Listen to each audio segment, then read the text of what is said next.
ایک دن رسول اکرم صلی اللہ علیہ وسلم اپنے صحابہ کرام رضی اللہ عنہم کے درمیان بیٹھے تھے۔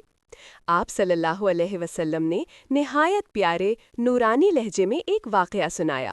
فرمایا، ایک قبیلہ تھا جو بتوں کی پوجا کرتا تھا۔ جب کوئی مسافر ان کے علاقے سے گزرتا تو وہ کہتے، جب تک تم ہمارے بت کے نام پر کچھ نہ چڑھاؤ تمہیں گزرنے نہیں دیں گے۔ ایک دن دو مسافر وہاں سے گزرے۔ پہلا مسافر جب پہنچا تو ان لوگوں نے اسے بھی روکا۔ اس نے کہا، میرے پاس تو کچھ بھی نہیں ہے۔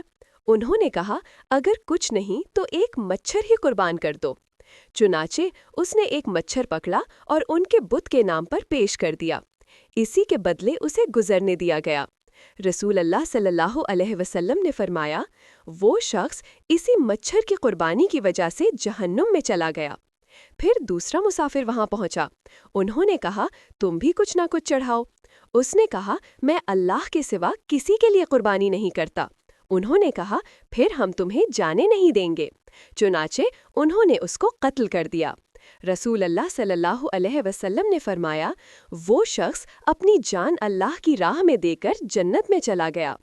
پھر آپ صلی اللہ علیہ وسلم نے فرمایا، دیکھو، ایک نے مچھر قربان کیا تو جہنم میں گیا اور ایک نے ایمان کی خاطر جان دی تو جنت میں گیا۔